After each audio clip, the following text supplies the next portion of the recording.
የተፈጥሮ ተኩላ የደመቀችበት በእንጦጦ ተራሮች ላይ ቆመን የወደፊቱን ብርሃን የምንቀበልበት ንጋት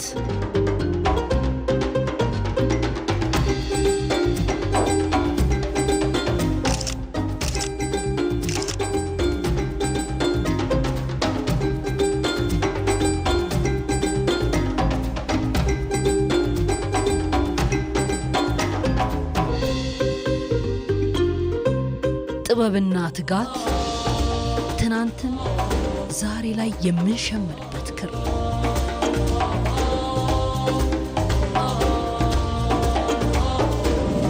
ከባህል ወደ ዘመናዊነት አዲስ አበባ ፊትዋን ወደ ፊት አዙራለች። ዛሬ ሰላምና ደህንነትን ማስጠበቅ ከዚህ ለውጥ ጋር እየዘመነ ነው። እዚህ ሰላም ትንፋሽ አለው። ከተማዋ ከተፈጥሮ ጋር እርቃ ወርዳለች። አረንጓዴ ነፍስንም ዘርታለች። አፍሪካውያን ወንድምና እህቶቻችን እንኳን ወደ ውቧ እንግዳ ተቀባይ መዲናችሁ በደህና መጣችሁ።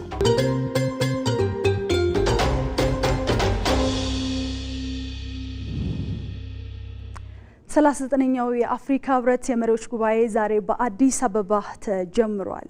በቀጥታ ስርጭት ከኢትዮጵያ ቴሌቪዥን እንዴት አምሽታችኋል ተመልካቾቻችን። የዛሬ ዜናዎቻችን ትኩረታቸውን የሚያደርጉት በ39ኛው የአፍሪካ ህብረት የመሪዎች ጉባኤን የተመለከቱ ይሆናሉ። ኤልሻዳይ ወንድማገኝ ነኝ። ዜናዎቹን ወደ እናንተ የማደርሰው አቤት ጉዳዮችን እናስቀድማለን። requires diversified access, ensuring reliable access to the sea through peaceful cooperation is fundamental to our economic future and to long-term stability and prosperity in the Horn of Africa. የኢትዮጵያ ዘላቂ ልማት ብዝሃ ተደራሽነትን ይፈልጋል። ለዚህም ኢትዮጵያ በሰላማዊ ትብብር የባህር በር ያስፈልጋታል። ይህ ሲሆን ዘላቂ ኢኮኖሚ ልማትና በአፍሪካ ቀንድ መረጋጋትና ብልጽግናን ለማረጋገጥ ያስችላል።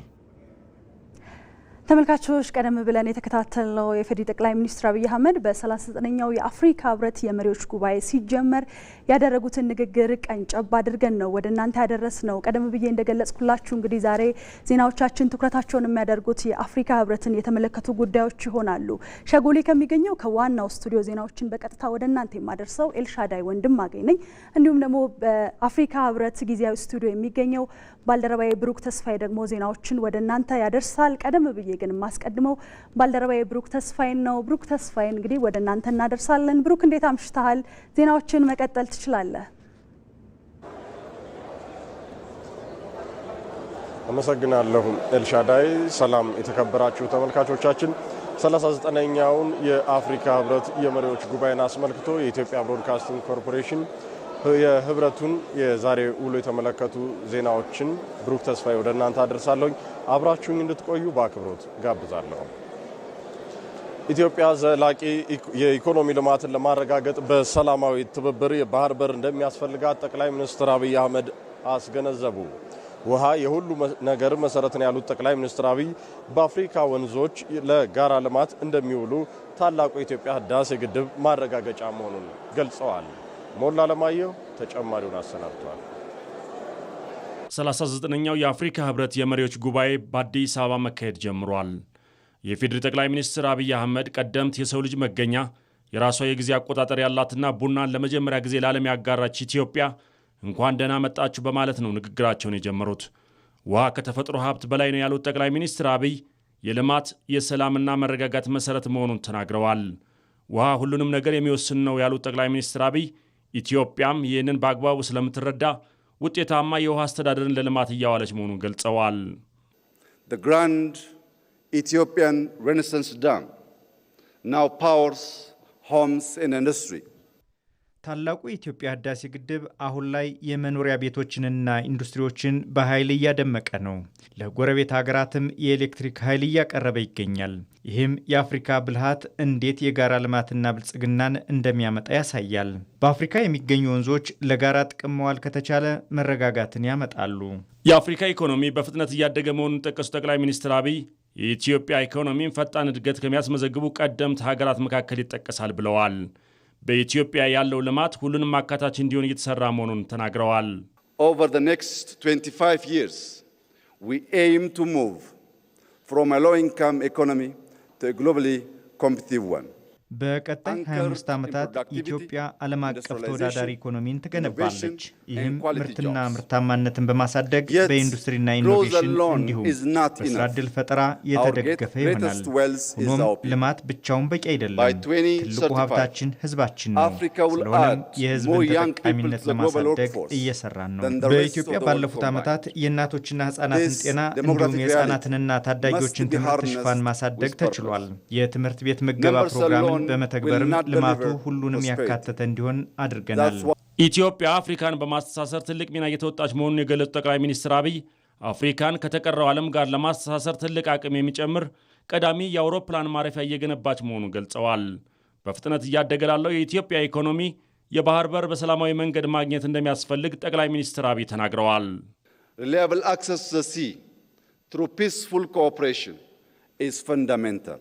የኢትዮጵያ ዘላቂ ልማት ብዝሃ ተደራሽነትን ይፈልጋል። ለዚህም ኢትዮጵያ በሰላማዊ ትብብር የባህር በር ያስፈልጋታል። ይህ ሲሆን ዘላቂ ኢኮኖሚ ልማትና በአፍሪካ ቀንድ መረጋጋትና ብልጽግናን ለማረጋገጥ ያስችላል። በኢትዮጵያ የከተሞችና ገጠር ሽግግርን እውን ለማድረግ የተሰራ መሆኑን የገለጹት ጠቅላይ ሚኒስትር አብይ ከተሞች አረንጓዴ፣ ሰው ተኮርና ዘላቂ በመደረግ ላይ ናቸው ብለዋል። በኢትዮጵያ የኢኮኖሚ ልማት ከአየር ንብረት ጋር በተጣጣመ መልኩ እየተገበረ ነው ያሉት ጠቅላይ ሚኒስትሩ ለአብነት ለሌሎች ልምድ እየሆነ ያለውን የአረንጓዴ አሻራ ጠቅሰዋል። በአዲስ አበባ ተግባራዊ የተደረገው የወንዝ ዳርቻ ልማትም የውሃ አካላትን ወደ ነበሩበት በመመለስ ለዜጎች ተስማሚ ማድረጉን ተናግረዋል። የኢኮኖሚ እድገቱን ቀጣይነት ለማረጋገጥም የዲጂታል ቴክኖሎጂ ልማት ላይ በስፋት እየተሰራ መሆኑን ጠቅላይ ሚኒስትር አብይ ገልጸዋል። In 2020, Ethiopia established Africa's first artificial intelligence institute. እንደ ኢሮፒያን አቆጣጠር በ2020 ኢትዮጵያ በአፍሪካ የመጀመሪያ የሆነውን የአርቲፊሻል ኢንተለጀንስ ተቋም አቋቁማለች። ይህንን መሰረት አድርገንና በኢትዮጵያ የመደመር ፍልስፍና ላይ ተመርኩዘን የመጀመሪያውን አርቲፊሻል ኢንተለጀንስ ዩኒቨርሲቲ እያቋቋምን ነው። ይህም ትርጉም ያለው የሰው ኃይል ልማት በመፍጠር በቴክኖሎጂ የተደገፈ ልማትን በአህጉሩ ያረጋግጣል። የዓለም ነባራዊ ሁኔታ በፍጥነት እየተለዋወጠ ባለበት በአሁኑ ሰዓት አፍሪካውያን ከህብረት በተጨማሪ ትርጉም ያለው ትብብር በመተግበር ጠንካራ አህጉርን እውን ማድረግ እንደሚገባ ጠቅላይ ሚኒስትር አብይ አስገንዝበዋል።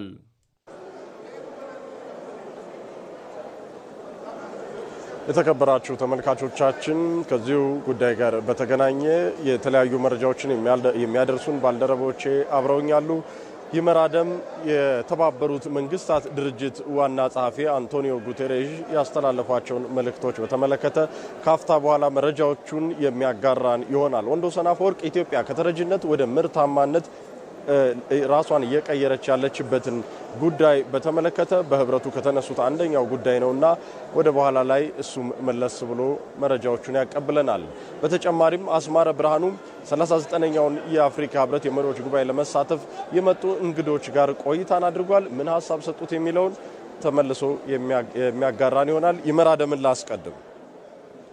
ይመር እንደምን ውለሃል? እስኪ ከዛሬ አንቶኒዮ ጉቴሬሽ እንግዲህ የአፍሪካን የዕዳ ጫናን ለማቃለል የፋይናንስ ክፍፍሉ ለበለጸጉ ሀገራት ያዳላበትን አሰራር መቀየርና ልማት ባንኮች ብድር መጨመር አለባቸው ማለታቸው እንግዲህ በመድረኩ የተነሳ ጉዳይ ነው። ይህንን ጨምሮ አንቶኒዮ ጉቴሬሽ ያነሷቸው ሀሳቦች እንደምን ያሉ ናቸው የሚሉትን እስኪ ያጋራል። ለ39ኛው የአፍሪካ ህብረት የመሪዎች ጉባኤ አዲስ አበባ የሚገኙት የተባበሩት መንግስታት ድርጅት ዋና ጸሐፊ አንቶኒዮ ጉተሬዝ ከዋናው ስብሰባ ጎን ለጎን ለመገናኛ ብዙሃን መግለጫ ሰጥተዋል። ያን መግለጫ ነበር የተከታተል ነው። እንግዲህ በመግለጫቸው በዋናነት ዓለም አቀፍ የፋይናንስ ክፍፍሉ አሁን ላይ ኢፍትሐዊነት የነገሰበት ነው ወይም ደግሞ ለበለጸጉ ላደጉ ሀገራት ያዳላ ነው። ይህ ደግሞ አፍሪካን በዕዳ ጫና እንድትጎብጥና የዕዳ ጫና እንዲበዛበት አድርጓል። ይህንን ነባራዊ ሁኔታ መቀየር አለበት። የአበዳሪ ዓለም አቀፍ አበዳሪ ተቋማትና ባንኮችም ለአፍሪካ የሚሰጡትን የብድር መጠን መጨመር አለባቸው ብለዋል። እንግዲህ ዋና ጸሐፊው አፍሪካ በተፈጥሮ ሀብትም ሆነ በማዕድን በጣም የበለጸገ አህጉር ነው። ስለዚህ ጥሬ ዕቃዎቹን ወደ ውጭ በሚልክበት መልኩ ሀብቶቹን ሊበዘብዝ ወይም ደግሞ በሚበዘብዝ መልኩ መሆን የለበትም። እሴት ጨምሮ ወደ ውጭ መላክ አለባቸው። ይህንን አፍሪካውያን አስበው ሊሰሩበት ይገባል ብለዋል። ከዛ ባሻገር ደግሞ የአየር ንብረት ለውጥም አፍሪካ ምንም እንኳን ለዓለም የአየር ንብረት ቀውስ ያበረከተችው አስተዋጽኦ እዚህ ግባ የሚባል አይደለም። ነገር ግን የቀውሱ ዋና ገፈት ቀማሽ እንደ ሀገር አፍሪካ እንደ አህጉር ደግሞ እንደ አህጉር አፍሪካ እንደ ሀገር ደግሞ የአህጉሩ ሀገራት ብዙ ዋጋ እየከፈሉ ነው። ስለዚህ ይህንን አንደኛ የበለጸጉ ሀገራት የገቡትን የፋይናንስ ድጋፍ መተግበር አለባቸው። ከዛ ባሻገር ደግሞ እዚህ ላይ የአየር ንብረት ለውጥን በመከላከል ረገድ የኢትዮጵያ ሚናም ወይም ደግሞ የኢትዮጵያ ተሞክሮ በዋናነት የሚነሳ ነው። ባለፉት ጥቂት ዓመታት ብቻ ህዝቧን በማስተባበር ያውን በራሱ አቅም 48 ቢሊዮን ችግኞችን በመትከል የአየር ንብረት ለውጥን ለመከላከል ያደረገችው ተአምራዊ እርምጃም የሚታወስ ነው። ከዛ ባሻገር ደግሞ አፍሪካ የሚገጥሟትን የውስጥ ችግሮች በራሱ አቅም መፍታትን በሰላም አመራር ወይም ደግሞ በበሳል ሐሳብ ችግሮቿን መፍታት መቻል አለባት ብለዋል። እስኪ እዚህ ላይ የተናገሩትን መልእክት አንቶኒዮ ጉተሬዝ ተከታተልን እንመለስ በጥቂቱም ቢሆን። Africa is navigating some of the world's hardest challenges and doing so with determination, creativity and resilience. Not miracles. አፍሪካ እያጋጠሟት ያሉ ተለዋዋጭ ፈተናዎችን በተአምር ሳይሆን በቆራጥነት በፈጠራና በጽናት እየተጋፈጠች ትገኛለች። አፍሪካ በዓለም አቀፍ ውሳኔዎች ላይ ተቀባይ ብቻ ሳትሆን ቀጥተኛ ውሳኔ ሰጪ መሆን ይኖርባታል። አፍሪካ ምንም እንኳን ለአየር ንብረት ለውጥ ቀውስ ምክንያት ባትሆንም ከፍተኛ ዋጋ እየከፈለች ነው። ዜጎቿም ለድርቅና ረሃብ ሕይወታቸውን እየቀጠፈ ለሚገኝም ከፍተኛ ሙቀት ተጋላጭ እየሆኑ ነው። ይህ የአየር ንብረት ኢፍትሃዊ የአየር ንብረት አስተዳደር ነው። እንዲሁም ሆኖ አፍሪካ እያገኘች ያለችው ድጋፍ ዝቅተኛ ነው። ይህ የአየር ንብረት ኢፍትሃዊ ተብሎ የሚገለጽ ነው። በተባበሩት መንግስታትና በአፍሪካ ህብረት መካከል ያለው አጋርነትም በቀጣይም በሰላም በዘላቂ ልማትና በአየር ንብረት ለውጥና በሰብአዊ መብቶች ጥበቃ ላይ የሚደረገውን ትብብር አጠናክሮ ይቀጥላል። ዋና ጸሐፊው አንቶኒዮ ጉተሬዝ እንግዲህ አፍሪካን ያህል ታላቅ አህጉር በተባበሩት መንግስታት ድርጅት የጸጥታው ምክር ቤት መቀመጫዎችም ያስፈልጓታል። ይህ ጥርጥር የለውም። እንደውም ምንድነው ሲሉ በህብረቱ የመሪዎች መክፈቻ ላይ ሲናገሩ የነበረው አሁን 1946 ሳይሆን 2026 ነው። ያ ማለት የዘመነ ነው። ወቅቱ ብዙ መልኩ የተቀየረ ነው። አፍሪካ ትልቅ አህጉር ናት። የራሷን ድምጽ የምታሰማበት መቀመጫ ያስፈልጋታል። ስለዚህ በተባበሩት መንግስታት ድርጅት የጸጥታው ምክር ቤት መቀመጫ ማግኘቷ ደግሞ ከውሳኔ ተቀባይነት ባሻገር በውሳኔ ሰጭነት ተሳትፋ የራሷን እድል በራሷም የምትወስንበትን መልካም አጋጣሚ ይፈጥር ነው ብለዋል። እንግዲህ በዚህ ወቅት የተባበሩት መንግስታት ድርጅትና የአፍሪካ ህብረት ከምንጊዜውም በላይ ግንኙነታቸውን አጠናክረው በብዙ መልኩ እየሰሩ ነው ያሉት። ይህ ደግሞ በቀጣይ መሆን እንዲሆን እንሰራለን ብለው ቃል ገብተዋል። በእኔ በኩል ያለው መረጃ ይሄን ይመስላል።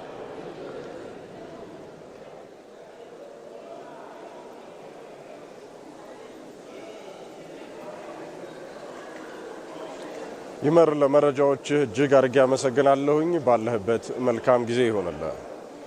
ኢትዮጵያ ባለፉት ጥቂት ዓመታት ከተረጂነት ወደ ምርታማነት ለመሻገር ያደረገችው ጥረት በተለያዩ ዓለም አቀፍ አካላት ጭምር እውቅናን የተቸረ ነው። በተለይም የስንዴ ልማት ስራው ምርታማነትን በማሳደግ ኢትዮጵያን ራስን ወደ መቻል አድርሷታል። ጠቅላይ ሚኒስትር አብይ አህመድ ዛሬ በአፍሪካ ህብረት አዳራሽ ንግግር ባደረጉበት ወቅት ካነሷቸው ጉዳዮች መካከል አንዱም ይህ ነው። ጠቅላይ ሚኒስትሩ በንግግራቸው ኢትዮጵያ የተጠና ፖሊሲና እንዲሁም ደግሞ ፈጠራ የታከለበት በስንዴ ልማት ራስን ለመቻል እንዳበቃትም ገልጸዋል።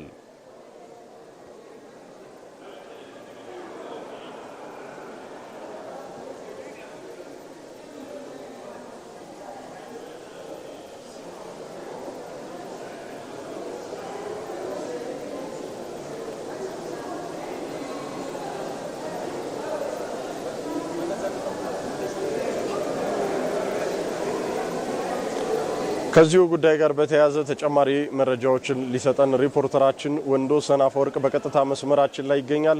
ወንዶሰን እንደምን አመሸህ? ኢትዮጵያ ባለፉት ጥቂት ዓመታት ከተረጂነት እንዲሁም ደግሞ ወደ አምራችነትና ከዚያም አልፎ በምሳሌነት የሚጠቀስ ስራዎችን በግብርናው ዘርፍ እየሰራች እንደሆነ ይገለጻልና በዚሁ ረገድ የተነሱ ሀሳቦች እንዴት ያሉ ናቸው? ኢትዮጵያስ ያሳካቻቸው ስኬቶች በዚህ ረገድ ጥቂቶቹን አካፍለን። መልካም ብሩክ፣ ቀደም ሲል አንተም ስታነሳው እንደነበረው በተለይ ኢትዮጵያ በግብርናው ዘርፍ ሰፋፊ ስራዎችን ነው ባለፉት ጥቂት ዓመታት እየሰራችው። በተለይ ባለፉት ጥቂት ዓመታት ውስጥ በስንዴ ልማት ዘርፍ የታየው ለውጥ ዓለም አቀፍ አካላትን የተለያዩ ሀገራትን ያነጋገረ ጭምር ነው። ተአምር በሚልም አንዳንዶቹ ጭምር የገለጹት ለውጥ የታየበት ዘርፍ ነው ማለት ነው። እንግዲህ እንዳጠቃላይ በተለይ በግብርናው ዘርፍ በተለይ ጠቅላይ ሚኒስትር አብይ አህመድም በቁርጠኝነት ለሰሯቸው ስራዎች እንዲሁ ዓለም አቀፍ እውቅናዎችን ማግኘታቸውን እናስታውሳለን። ለአብነት አንድ መሪ ሊያገኘው የሚችለው በፋኦ በኩል የሚሰጥ ከፍተኛ የሚባል ሽልማት ጭምር ተበርክቶላቸዋል እና ይህም ለግብርናው ዘርፍ የሰጡትን ትኩረት ያሳየ፣ ከዛ ውጪ ሀገሪቱ በተለይ በዘርፉ እያሳካች ያለችውን ነገር እውቅና የተሰጠበት ነው ብሎ ማንሳት ይቻላል። እንዳጠቃላይ እንግዲህ በተለይ አፍሪካን ስናነሳ የግብርና አብዮት ያስፈልጋታል ነው የሚሉት አንዳንዶች። በተለይ ሰፊ የተፈጥሮ ጸጋ ያለባት አህጉር ናትና የተለያዩ ወንዞችም እንዲሁም የሚገኙባት አህጉር ናት።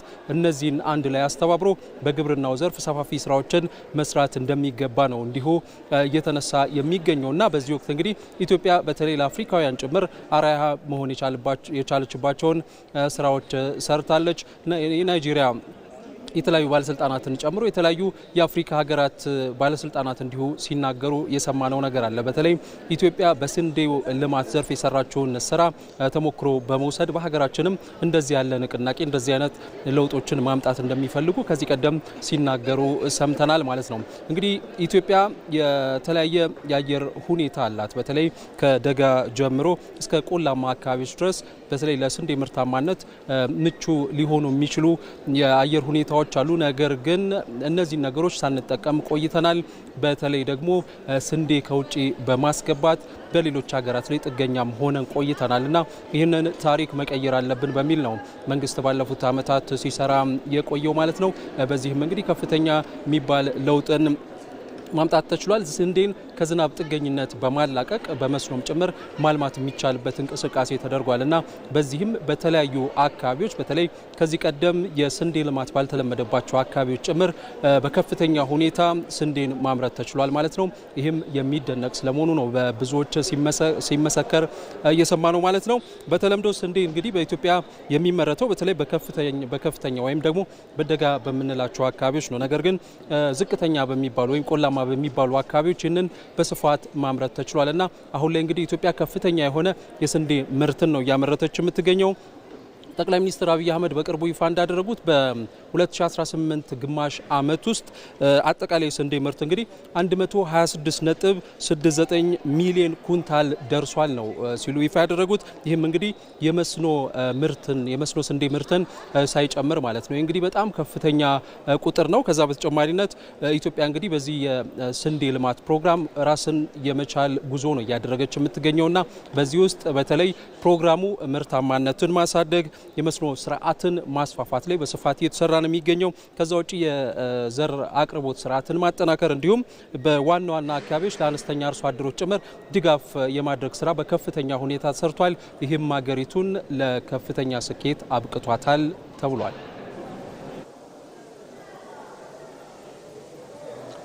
ወንዶሰን ለመረጃዎች እጅግ አድርጌ አመሰግናለሁ።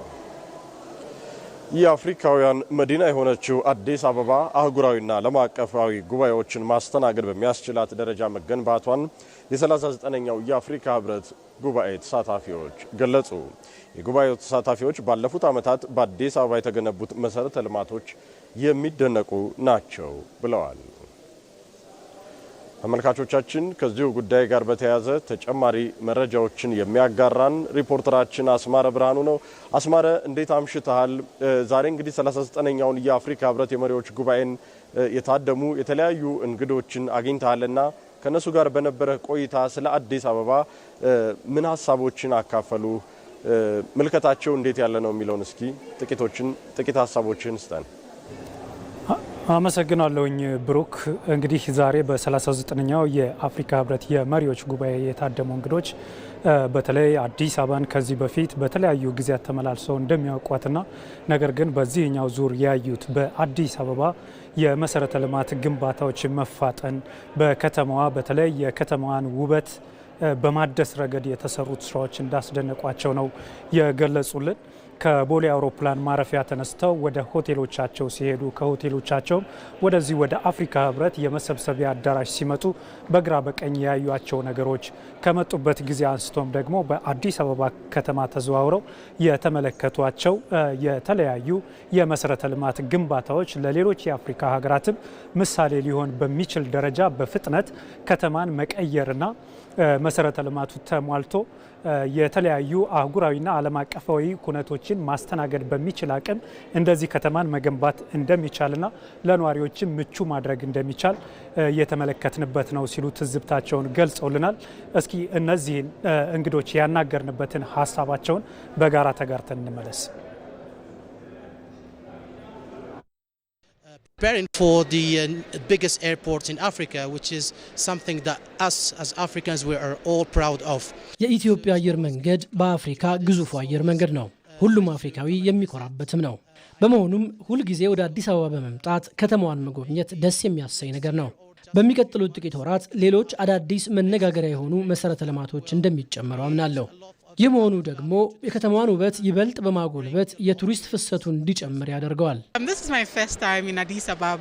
አዲስ አበባ ስመጣ የመጀመሪያዬ ነው። ሰዎቹ በጣም ቆንጆና እንግዳ ተቀባይ ናቸው። እዚህ ስመጣ ያየሁት ነገር በጣም አስደሳች ነው። በተለይ በምሽት ያለው መብራት ልዩ ነው። ዱባይ ያለውን መሰለኝ። ቆይታዬን በጣም ነው የወደድኩት። ከኤርፖርት ጀምሮ እስከ ሆቴል፣ ከሆቴል ጀምሮ እስከ ስብሰባ ቦታው ያለው ነገር ለኔ ልዩ ነው።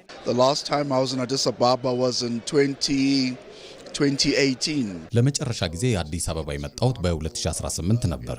አሁን የታየው አስደማሚ ለውጥ አርአያ ብቻ ሳይሆን ለሌሎች የአፍሪካ ሀገራትም የሚያስፈልጋቸውን ለውጥ እንዲያመጡ ተነሳሽነትን የሚፈጥር ነው። ደረጃን ከማስጠበቅና የመሰረተ ልማትን ከማሳደግ ባሻገር አፍሪካውያን ያለንን ሀብት እንዴት አሟጠን መጠቀም እንዳለብንም የሚያሳይ ነው። Ethiopia is at the heart of the Horn of Africa and it's the diplomatic capital. ኢትዮጵያ በአፍሪካ ቀንድ ራስ ላይ የምትገኝ ሀገር ናት። በዛ ላይ የአፍሪካ ህብረት የዲፕሎማቶች መቀመጫም ናት። አዲስ አበባ ዓለም አቀፍ ደረጃ ወዳላቸው ሀገራት ከተሞች ማለትም ወደ አውሮፓ፣ መካከለኛው ምስራቅ ሀገራት እንዲሁም ቻይና እያደገች ያለችበት ሁኔታ ነው እየታየ ያለው። እነዚህ ሀገራትም ከኢትዮጵያ ጋር በትብብር ለመስራት እዚህ ይገኛሉ። እነዚህ እንግዶች እንግዲህ አዲስ አበባ በተለይ ደግሞ ለተለያዩ ዓለም አቀፍና አህጉራዊ ኩነቶችን ማስተናገድ የሚችሉ መሰረተ ልማቶችን በከተማዋ እጅግ እየተሟሉ መሆናቸውን መመልከታቸውን ገልጸውልናል። ከነዚህም ውስጥ የአዲስ ኮንቬንሽን ማዕከል ከፍተኛ መሰረተ ልማቶችን በውስጡ አሟልቶ ትልልቅ ጉባኤዎችን ማስተናገድ በሚችል መልኩ የተገነባ መሆኑንም በአድናቆት ካነሱልን መካከል የሚገኝ ነው። የአዲስ ዓለም አቀፍ ኮንቬንሽን ማዕከል እንግዲህ ወደ 10 የሚሆኑ ግዙፍ የመሰብሰቢያ አዳራሾች ያሉት ሲሆን ሁለቱ ከ5000 እስከ 10000 እንግዶችን በአንድ ጊዜ ማስተናገድ የሚችሉ ናቸው። ቀሪዎቹ 8ቶቹ ደግሞ አነስተኛና መካከለኛ ሆነው ከፍተኛ መጠን ያላቸውን እንግዶች እንደዚሁ ማስተናገድ የሚችሉ በውስጡ የተለያዩ ካፍቴሪያዎችን፣ ሆቴሎችን፣ የምኝታ ክፍሎችን የያዘ መሆኑንም እንደዚሁ በዝርዝር በአድናቆት እንግዶች እየገለጹልን ነው። ሌላው ደግሞ የአድዋ መታሰቢያ ሙዚየምም እንደዚሁ በከፍተኛ ደረጃ የተሰራና በተለይ ደግሞ የአፍሪካ የነጻነት ትግል የተቀጣጠለበትን ምክንያት በማድረግ የተገነባና የኢትዮጵያውያን የመታሰቢያ ሙዚየም ብቻ ሳይሆን የአፍሪካውያን የነጻነት የመላው የጥቁር ሕዝቦች መታሰቢያ የድል መታሰቢያ ሙዚየም መሆኑንም እንደዚሁ አንስተውልናል። በዚህ ሙዚየም ውስጥ ያሉት የመሰብሰቢያ አዳራሾችም በአንድ ጊዜ ከ2500 በላይ እንግዶችን እንደዚሁ ማስተናገድ የሚችሉ መሆናቸውንም እንደዚሁ አዲስ አበባን በማድነቅ ደረጃ ካነሱልን መካከል የሚጠቀሱ ናቸው። በእኔ በኩል ለጊዜው ያሉኝ መረጃዎች እነዚህን ይመስላሉ። አስማረ አመሰግናለሁ። የአፍሪካ ህብረት ምስረታ ኢትዮጵያ የራሷን ብሔራዊ ክብር ከአህጉራዊ ወንድማማችነት ጋር አዋህዳ የቀረጸችው የዲፕሎማሲ ድል ነው። ከግማሽ ክፍለ ዘመን በላይ በዘለቀው የአፍሪካ ህብረት ጉዞ ኢትዮጵያ ብሔራዊ ጥቅሟን ምሰሶዎች በአህጉሪቱ ትስስር ውስጥ እንዲጸኑ ሰፊ ስራዎችንም አከናውናለች። ሮዛ መኮንን ዝርዝር አላት። ኢትዮጵያ የሚለው ስም ከአድማስ ባሻገር የሚሰማ የነጻነት ነጋሪት ብቻ አይደለም። ኢትዮጵያ ለዓለም ጥቁር ህዝቦች የሉዓላዊነት ተምሳሌት፣ ለአፍሪካ ደግሞ የማይበገር የዲፕሎማሲ ምሽግ ናት። አፍሪካ በባዕዳን ቀንበር ስር ተንበርክካ ማንነቷን በተነጠቀችበት በዛ በጨለመ ዘመን የኢትዮጵያ ነጻነት ፋና ሆና መቆሟ ለራሷ ሉዓላዊነት ብቻ ሳይሆን ለአህጉሪቱ መነሳት እንደ ስትራቴጂካዊ የዲፕሎማሲ መሰረት ያገለገለ የብሔራዊ ጥቅማችን ቀዳሚ ስኬት ነው። የኢትዮጵያ ብሔራዊ ጥቅም ከአፍሪካ ሰላምና አንድነት ጋር በጥብቅ የተሳሰረ ነው። ሀገራችን ለአፍሪካ አንድነት ማገር ሆና ስትቆም አዲስ አበባን የአህጉሪቱ የፖለቲካ ማዕከል ስታደርግ ዓላማዋ ግልጽ ነበር። ኢትዮጵያ በአህጉራዊ መድረክ ያላትን ተሰሚነት በማጎልበት የዜጎቿን ደህንነትና የኢኮኖሚ ብልጽግናን ማረጋገጥ። ዛሬም የምናየው የአፍሪካ ህብረት ታሪክ ኢትዮጵያ የራሷን ብሔራዊ ክብር ከአህጉራዊ ወንድማማችነት ጋር አዋሃዳ የቀረጸችው የዲፕሎማሲ ድል ነው። ከግማሽ ክፍለ ዘመን በላይ በዘለቀው የአፍሪካ ህብረት ጉዞ ኢትዮጵያ የሀገራዊ ጥቅሟን ምሰሶች በአህጉሪቱ ትስስር ውስጥ እንዴት አጸናች? የአፍሪካ ድምፅ በዓለም መድረክ እንዲሰማ ያደረገችው ተከታታይ ተጋድሎስ ለሀገራችን ምን ትርጉም አለው? ቆይታችን ይህን ይመልሰዋል።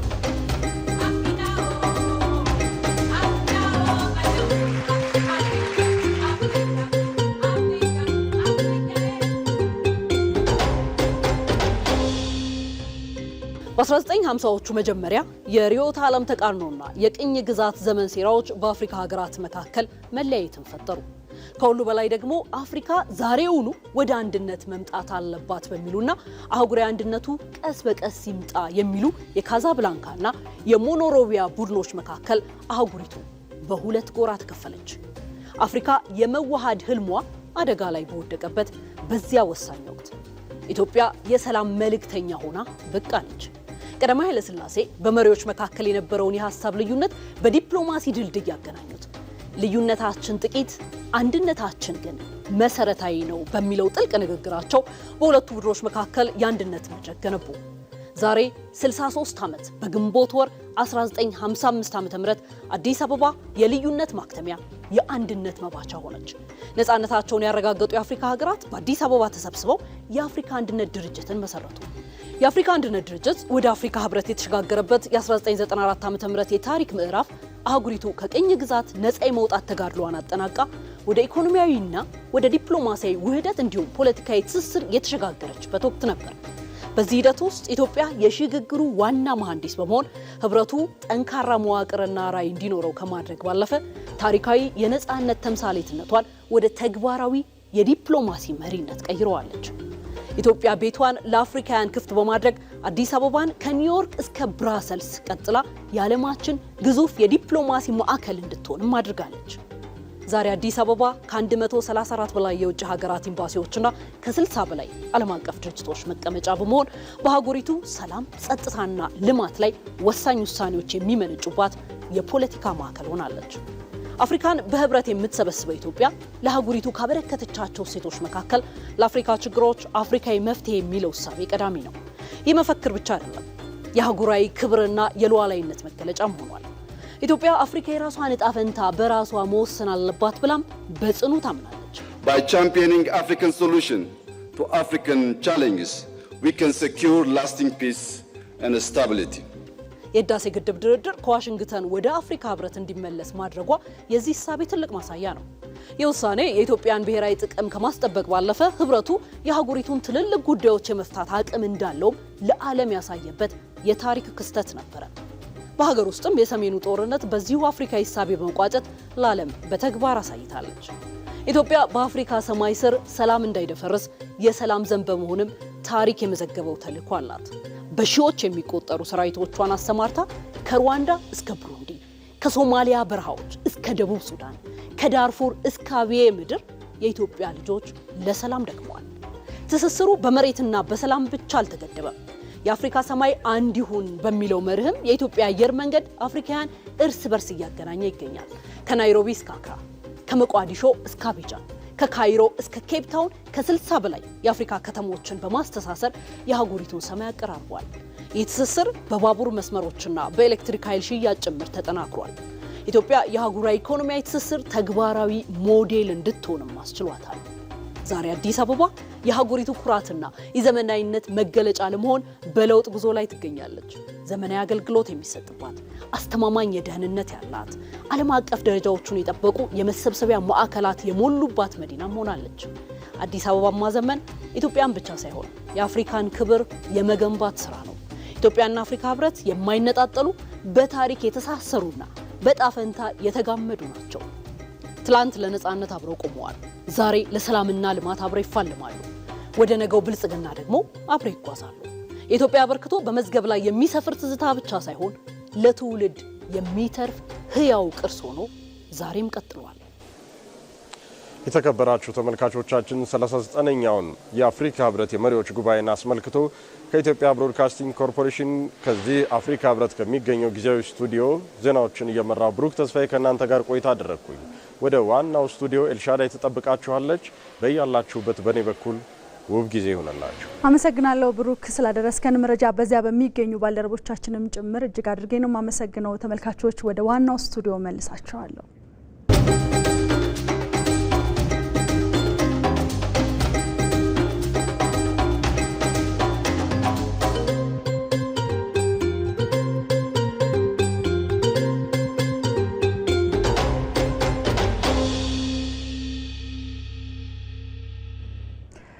ተመልሰናል። የተወደዳችሁ ተመልካቾቻችን ሸጎሌ ከሚገኘው ኢቢሲ ዋናው ስቱዲዮ ዜናዎችን ደግሞ በቀጥታ ወደ እናንተ እናደርሳለን። ከኛ ጋር ስላላችሁ እናመሰግናለን።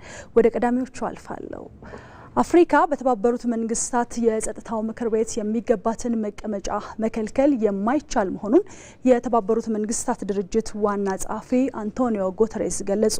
በአፍሪካ ህብረት 39ኛው ጉባኤ ላይ የተገኙት የህብረቱ ጸሐፊ አንቶኒዮ ጉተሬስ እና የጣሊያኗ ጠቅላይ ሚኒስትር ጆርጂያ ሜሎኒ የአፍሪካን እኩል ተጠቃሚነት ማረጋገጥ ይገባል ብለዋል። ሜሮን በረዳ ተጨማሪውን ይዛለች።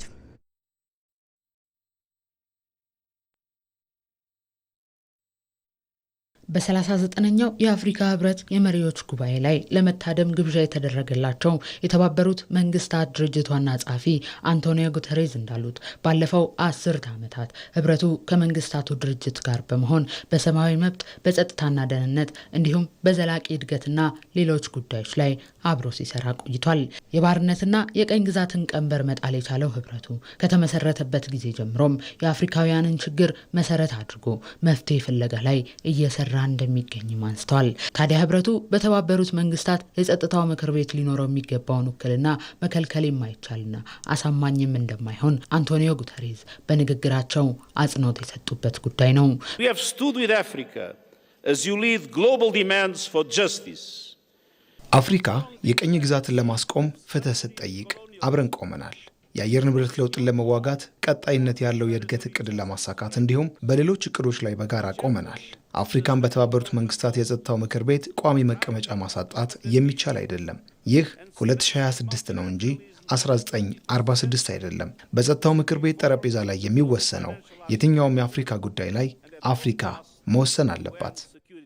በሌላ በኩል ዓለም በኢንዱስትሪው መስፋፋት አማካኝነት በአየር ብክለትና ሙቀት መጨመር እየተፈተነ ባለበት በዚህ ወቅት አፍሪካ የንጹህ ኃይል ማዕከል መሆን የምትችልባቸውን አጋጣሚዎች እየተጠቀመች አለመሆኑን አንስተዋል። ለዓለም ሙቀት መጨመር ዝቅተኛ አስተዋጽኦ ያላት ግን ደግሞ ቀዳሚ ተጎጂ የሆነች ያለችው አፍሪካ ለጉዳቷ ተመጣጣኝ ካሳ ከምድሯ ለሚወሰደው ሀብት ደግሞ እኩል ተጠቃሚ መሆን አለባትም ሲሉ ተናግረዋል። Scaling up the loss and damage fund. አፍሪካ በአየር ንብረት ለውጥ ምክንያት የሚከፈላትን የጉዳትና ኪሳራ ክፍያ ከፍ እንዲል ማድረግና የቅሪተ አካል ነዳጅ ምንጭን ወደ ታዳሽ ኃይል ለመለወጥ የሚደረገው ሂደት እንዲፋጠን ማድረግ አለባት። ይህ ብቻ አይደለም። አፍሪካ ከማዕድን ሀብቶቿ ቀዳሚ ተጠቃሚ መሆኗን ተከታትላ ማረጋገጥ ይኖርባታል። አፍሪካ ከሀብቷ ዋና ተጠቃሚ መሆንና የሚደረግባት የሀብት ብዝበዛ መቆም ይገባዋል። አፍሪካን ማዕከል ያላደረገ የሀገራት እንቅስቃሴ አሁን ባለው አካሄድ አዋጭ አይደለም ያሉት የጣሊያኗ ጠቅላይ ሚኒስትር ጆርጂያ ሜሎኒ ጣሊያንም በእኩል ተጠቃሚነት ትብብር ለመስራት ማቀዷን አንስተዋል። True cooperation that is never sees እውነተኛ ትብብር እኩል ተጠቃሚነትን ብቻ ማዕከል ያደረገና ተመሳሳይ ግብ ያለው ነው። እንደ አፍሪካ ያለ በሺዎች የሚቆጠር ሀብት በዛው መጠን ደግሞ በሺዎች የሚቆጠር ጥያቄ ላለው አህጉር ጣሊያን ወጣትን ማዕከል ያደረገ ስልጠና ላይ ትኩረት የምታደርገው በእኩል ተጠቃሚነት ላይ ስለምታምን ነው። ጣሊያንም ሆነች አውሮፓ አፍሪካን ማዕከል ያላደረገ እንቅስቃሴ አያዋጣቸውም። ምክንያቱም የእያንዳንዳችን የወደፊት እጣ ፈንታ በአፍሪካ ላይ የተወሰነ ነው። አፍሪካ በአጀንዳ 2063 ውስጥ ያካተተቻቸው የልማት እቅዶችም ለጋራ ተጠቃሚነት እድል የሚከፍቱ እንደሆነም ጠቅላይ ሚኒስትሯ ገልጸዋል።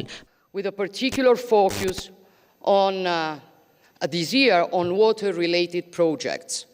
አሁን በተለየ ሁኔታ ውይይት እየተደረገበት ያለውን የንጹህ ውሃ አቅርቦት ፕሮጀክትን ጨምሮ የአፍሪካ ህብረት በ2063 አጀንዳው ያስቀመጣቸው እንደ ነፃ የንግድ ቀጠና ግንባታ ፕሮጀክት ላይ ለመሳተፍ እውቀታችንንና መዋለ ንዋያችንን ለማፍሰስ መድረኩ ክፍት ነው። ስለዚህም ጣሊያን በእነዚህ ፕሮጀክቶች ግንባታ ላይ ከተባበሩት መንግስታት ድርጅት ጋር በመሆን ግንባር ቀደም ተሳታፊ መሆን ትፈልጋለች። በሌላ በኩል አፍሪካ የሰው ሀብቷን ተጠቅማ ማደግ ትችል ዘንድም የተማረ የሰው ሀብቷን በተሻለ የስራ ዕድል ከመንጠቅና ሌሎች ዜጎች በስደት ከማሳጣት ይልቅ በሀገራቸው የሚለወጡበትን የስራ ዕድል በጋራ መፍጠር ይገባልም ብለዋል።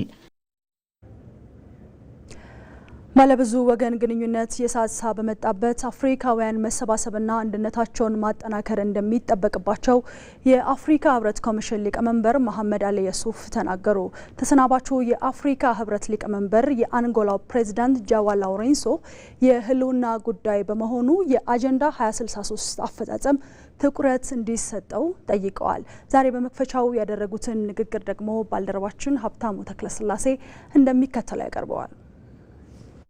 የምንፈልጋትን አፍሪካን ገንባ የአጀንዳ 2063 የመጨረሻ ግብ ነው። እየተካሄደ በሚገኘው 39ኛው የአፍሪካ ህብረት የመሪዎች ጉባኤ መክፈቻ ላይም ከወቅቱ መሪ ቃል ጋር ተገናዝቦ በትኩረት ተነስቷል። የህብረቱ ኮሚሽን ሊቀመንበር መሐመድ አሊ የሱፍ በንግግራቸው ለስኬቱ ከመቼውም ጊዜ በላይ መትጋት የሚጠበቅ ስለመሆኑ አንስተዋል። Multilateralism is sorely tested and we are witnessing የባለብዙ ወገን ትብብር እየተፈተነ ለብቻ መቆምና ራስን መከላከል ላይ የተመሰረተ ጎጂ አካሄድን እየተመለከትን እንገኛለን። አፍሪካ ከመቼውም ጊዜ በላይ ትብብሯን ማሳደግ፣ ለዚህ የሚያግዙ መርሃ ግብሮችን መተግበር ያስፈልጋታል። የፓን አፍሪካ ተቋሞቻችን የበለጠ መጠናከር አለባቸው። የፋይናንስ ተቋሞቻችን ጥረታቸውን ከፍ ማድረግም ይጠበቅባቸዋል።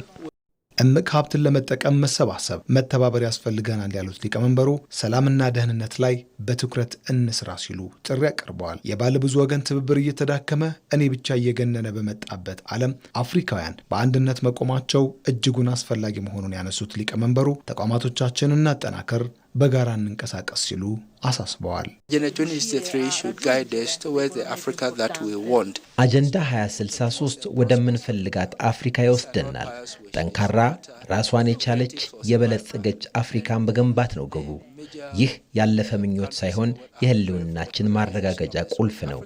እናም ተባብሮ እንዲሳካ ማድረግ ከሁሉም ይጠበቃል። ዘላቂው አቅርቦትና ደህንነቱ የተጠበቀ የንጽህና አጠባበቅ ስርዓቶችን ማረጋገጥ ዘንድሮ ህብረቱ መሪ ቃሉን አድርጎ የሚነጋገርበት ነው። ተሰናባቹ የህብረቱ ሊቀመንበር የአንጎላው ፕሬዝዳንት ጃው ላውሬንሶ የምንፈልጋትን አፍሪካን መፍጠር ይህንን ከመተግበር ውጪ የሚታሰብ እንዳልሆነ አንስተዋል።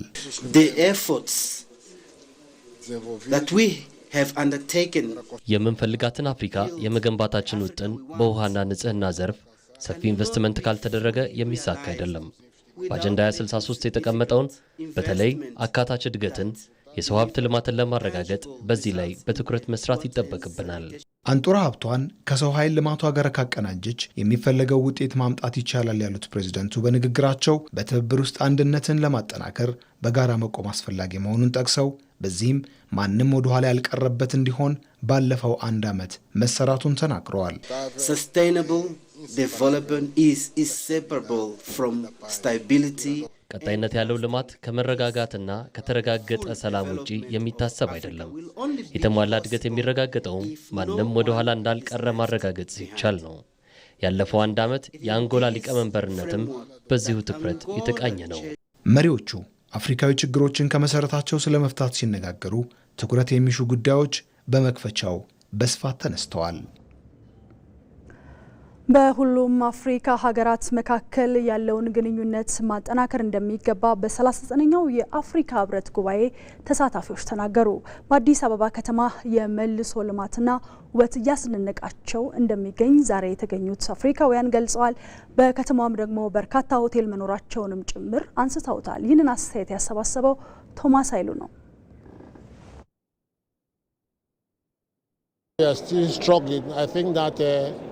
It needs a lot of political agenda. የአፍሪካን አንድነት የበለጠ ለማጠናከር የፖለቲካ ቁርጠኝነት ይፈልጋል። በሁሉም አፍሪካ ሀገራት መካከል ያለውን የእርስ በርስ ግንኙነት በማጠናከር የሚያሻክሩ ትርክቶችን በማስወገድ እንደ ህብረቱ ስያሜ የአፍሪካ አንድነት መጠናከር አለበት። I think from a strategic point of departure, Africa has defined its vision through Agenda 2063. አፍሪካ ህልሟን በአጀንዳ 2063 ቁልጭ አድርጋ አስቀምጣለች። ይህን ለማሳካት በአፍሪካ ሀገራት መካከል ትብብር ማድረግን ግን ይጠይቃል። አንድ በሚያደርጉን ጉዳዮች ላይ ማተኮርም አለብን። በቱሪዝምና ኢንቨስትመንት ጉዳዮች ላይ መስራትም ይገባናል። I've been here this is my 5th or 6th time, and Addis Ababa is like the jewel of Ethiopia. ወደ አዲስ አበባ ስመጣ ለስድስተኛ ጊዜ ነው። ከተማዋ ንጹህ ሆና አግኝቻታለሁ። አዲስ አበባ በየጊዜው ለውጥ እያሳየች የመጣች ከተማ ናት። በከተማዋ የሚታየው መሻሻል በሌሎች የሀገሪቱ አካባቢዎችም መታየት ይኖርበታል። አዳዲስ ለውጦችን ይዛ ብቅ የምትለው የአዲስ አበባ ከተማ ለውጥ ይቀጥልላለሁ። I've seen Addis from 2011. ወደ አዲስ አበባ ስመጣ አሁን ለሶስተኛ ጊዜ ነው። በጎርጎሮሳውያኑ 2011 ወደ አዲስ አበባ መጥቼ ነበር። በተለይ ከመሰረተ ልማት አንጻር ጉልህ ለውጥ ነው ያለው። ከዚህ ቀደም በ2011 ስመጣ ሂልተን ሆቴል ነበር ያረፍኩት። አሁን በርካታ ሆቴሎች ከተለያዩ አገልግሎቶች ጋር ተከፍተዋል። ይህ ለቱሪዝም እድገቱ እንደሚያግዘው አምናለሁ። በቀጥታ ስርጭት የኢትዮጵያ ቴሌቪዥንን ስለምትከታተሉ እናመሰግናለን። የተወደዳችሁ ተመልካቾቻችን አሁንም ዜናዎቻችን ይቀጥላሉ። ኢትዮጵያ የአፍሪካ የተቀናጀ የባህር ስትራቴጂና ሰማያዊ ኢኮኖሚ ማዕቀፎችን መሰረት በማድረግ የባህር በር ጥያቄን ፍጹም ሰላማዊና ሕጋዊ በሆነ መንገድ እያቀረበች ትገኛለች። ኢትዮጵያ ጥያቄዋን በዲፕሎማሲያዊ ድርድር ለማሳካት መነሳቷ ለዘላቂ ሰላም ያላትን ቁርጠኝነት ያሳያል። አሸናፊ እንዳለ ኢትዮጵያን ጨምሮ 16 የአፍሪካ ሀገራት የባህር በር የላቸውም። በዚህም ሳቢያ ከ440 ሚሊዮን በላይ ዜጎች መገኛ የሆኑት እነዚህ ሀገራት ዓለም በባህር ንግድ በምትሽከረከርበት በዚህ ዘመን የባህር በር የሌላቸው ሀገራት ሆነው ከእድገት ማዕድ ተገፍተዋል። ቁጥሮች እውነታውን ያረጋግጡልናል። የባህር በር የሌላቸው ሀገራት ካላቸው ጋር ሲነጻጸሩ በአማካኝ የ20 በመቶ ዝቅተኛ የኢኮኖሚ እድገት ያስመዘግባሉ። ምክንያቱም ባህር በር የሌላቸው ሀገራት ለገቢና ወጪ ንግድ ከፍተኛ የውጭ ምንዛሬን ይገብራሉ። ምርት ለማድረስም ረጅም ጊዜ ይፈጅባቸዋል። ኢትዮጵያን በማሳያነት እናንሳ። ላለፉት 33 ዓመታት ለወደብ ኪራይ ብቻ ኢትዮጵያ በአማካይ ከ66 ቢሊዮን ዶላር በላይ ወጪ እንዳደረገች መረጃዎች ያመላክታሉ። ይህ ገንዘብ እንደ ወቅቱ ጭማሪና ቅናሽ ቢኖረውም ለሀገር ኢኮኖሚ ያበረክት የነበረው አስተዋጽኦ ቀላል የሚባል አይደለም። ጉዳዩ የገንዘብ ብቻ ሳይሆን የሉዓላዊነትም ጭምር ነው። የባህር በር የሌለው ሀገር በጎረቤቶቹ የፖለቲካ ፍላጎት፣ በድንበር መዘጋት ወይም ባልተጠበቀ የወደብ ታሪፍ ጭማሪ እጁን ለመስጠት ይገደዳል። የባህር በር ያላቸው ሀገራት ከንግድ ባለፈ የሰማያዊ ኢኮኖሚ ባለቤት በመሆናቸው ካሳና ሌሎች የባህር ውስጥ እንስሳት ሽያጭ፣ ከባህር በታች ከሚገኙ የነዳጅና የተፈጥሮ ጋዝ ክምችቶች እንዲሁም የባህር ዳርቻ መዝናኛዎች በመጠቀም የሀገር ውስጥና የውጭ ቱሪስቶችን ይስባሉ። ሉዓላዊነታቸውን ለማስከበርም የባህር ኃይልን በማጠናከር የሀገርን ዳርቻ የመጠበቅና በዓለም አቀፍ ውሃዎች ላይ ተጽዕኖ የማሳደርም አቅም አላቸው። አሃዛዊ መረጃዎች እንደሚያመላክቱት በአፍሪካ በሰማያዊ ኢኮኖሚ ከ300 ቢሊዮን እስከ 450 ቢሊዮን ዶላር የሚጠጋ ገንዘብ ይዘዋወራል። ይህ የገንዘብ መጠን በ2050 1.5 ትሪሊዮን ዶላር ይደርሳል ተብሎ ሲጠበቅ ከ50 ሚሊዮን በላይ ሰዎች ደግሞ የስራ ዕድል ተፈጥሮላቸዋል። በተቃራኒ የባህር በር የሌላቸው ሀገራት ከዚህ በረከት ገሸሽ ተደርገው ከጂኦፖለቲካዊ አቀማመጣቸው የተነሳም ለተለያዩ የብሔራዊ ደህንነቶች ተጋላጭ ሆነዋል። እነዚህ ተግዳሮቶች ከኢኮኖሚ ጥገኝነት እስከ ወታደራዊ ስጋቶች ድረስ ሰፊ ናቸው። ይህንን ኢፍትሐዊ የሆነ አካሄድ ለመቀየርና የጋራ ጠቃሚነትን ለማረጋገጥ የአፍሪካ ሀገራት በባህር ሀብት በጋራ እንዲለሙና ባህር የሌላቸው ሀገራት የኢኮኖሚ ሉዓላዊነታቸው እንዲከበር የሚያስችሉ በርካታ አህጉራዊና ዓለም አቀፋዊ የሕግ ማዕቀፎች አሉ። እነዚህ ማዕቀፎች በተለይ የአፍሪካ ሕብረት ባወጣቸው ስልቶች ላይ ያተኩራሉ። ከነዚህ መካከል የ2050 የአፍሪካ የተቀናጀ የባህር ስትራቴጂ አንዱ ነው። ይህ ስትራቴጂ የአፍሪካን የባህር ሀብት ለሁሉም አፍሪካውያን ተጠቃሚነት ለማዋል የተቀረጸ ቀዳሚ ሰነድ ነው። ባህር በር የሌላቸው ሀገራት በባህር ሀብት ልማት፣ በአሳ ግብይትና በባህር ላይ ጥናት እኩል ተሳታፊ እንዲሆኑ ያበረታታል።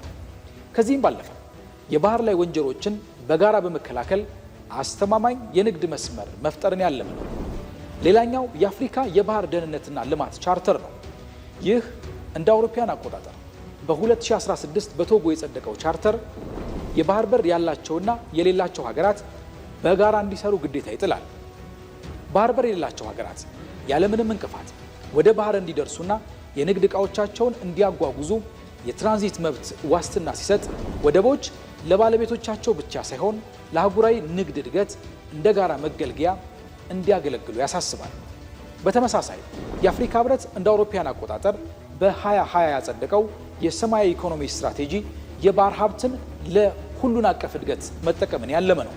ስትራቴጂው እንደ ኢትዮጵያ ያሉ የባህር በር የሌላቸው ሀገራት የባህር ሀብት ተጠቃሚ እንዲሆኑና በባህር ትራንስፖርት ላይ ያላቸውን ድርሻ እንዲያሳድጉ ያበረታታል።